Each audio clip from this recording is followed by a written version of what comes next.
హిందువులు పూజించే తులసి సాక్షాత్ శ్రీ మహావిష్ణువుకే శాపం పెట్టిందని మీకు తెలుసా? ప్రతి హిందువు ఇంట్లో తులసి మొక్క తప్పనిసరిగా ఉంటుంది. ప్రతిరోజు స్త్రీలు తులసిని పూజిస్తారు. ప్రతి సాయంత్రం దీపం వెలిగించి ఆ మొక్క ముందు ఉంచుతారు. అసలు కేవలం తులసి మొక్కనే ఎందుకు ఇంత ప్రత్యేకంగా పూజిస్తారు అనే సందేహం ఎప్పుడైనా వచ్చిందా? ఎందుకంటే హిందువులు తులసి మొక్కను దేవతగా భావిస్తారు. విష్ణుమూర్తికి ఆమె చాలా సన్నిహితం. ఏ పూజ తులసి ఆకులు లేకుండా పూర్తవదు. తులసి మొక్కతో అనేక వైద్య ఆరోగ్య లాభాలు కూడా ఉన్నాయి. ఇది వాతావరణాన్ని కూడా శుద్ధి చేసి దోమలకు వ్యతిరేకంగా కూడా పనిచేస్తుంది.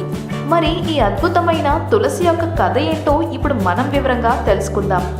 కానీ అంతకంటే ముందు మా ఛానల్ని సబ్స్క్రైబ్ చేయడం మాత్రం మర్చిపోకండి. హిందూ పురాణాలలో తులసిని బృందగా పిలుస్తారు. ఈమె కాలనేమి అనే రాక్షసుడి అందమైన కూతురు. జలంధరను ఆమె పెళ్లాడుతుంది. శివుని మూడో కన్నులోంచి పుట్టిన అగ్నిలోంచి పుట్టడం వలన జలంధర్కి అపార శక్తి ఉంటుంది.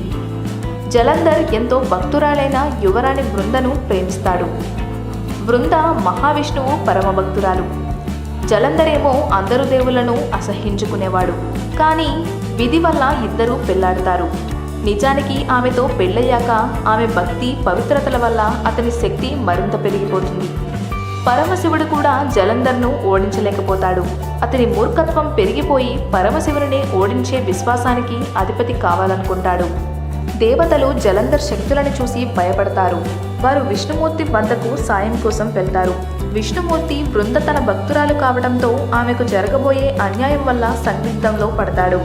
కానీ జలంధర్ వల్ల జరిగే నష్టం వల్ల మహావిష్ణువు ఒక మాయ చేయాలని నిర్ణయించుకుంటాడు. జలంధర్ పరమశివునితో యుద్ధంలో ఉండగా విష్ణువు వృంద వద్దకు జలంధర్ రూపంలో వస్తాడు. వృంద అతన్ని గుర్తుపట్టలేక అతన్ని జలంధర్ అనే భావిస్తుంది. మహావిష్ణువు తాకగానే ఆమె తన భర్త కాదని గ్రహిస్తోంది. ఆమె పతివ్రతనిష్ట భంగమయ్యి జలంధర్ బలహీనుడవుతాడు. తన తప్పు తెలుసుకుని బృంద మహావిష్ణువు నిజ రూపాన్ని కోరుతుంది. ఆమె తను పూజించిన దేవుడే తనను మాయ చేశాడని తెలిసి బాధపడుతుంది. మహావిష్ణువు మాయ రూపం తెలుసుకొని తన పవిత్రతపై జరిగిన మోసానికి బృంద మహావిష్ణువుని శపిస్తోంది. అతన్ని రాయి కమ్మని శపిస్తోంది. విష్ణువు ఆమె శాపాన్ని అంగీకరించి గండక నది వద్ద శాలిగ్రామశిలగా మారుతాడు. దీని తర్వాత జలంధర్ పరమశివుని చేతిలో హతమవుతాడు. వృంద కృంగిపోయి తన జీవితాన్ని కూడా ముగించాలనుకుంటుంది. వృంద చనిపోయే ముందు విష్ణుమూర్తి ఆమె తులసిగా పిలువబడి తనతో పాటు పూజించబడుతుందని వరమిస్తాడు.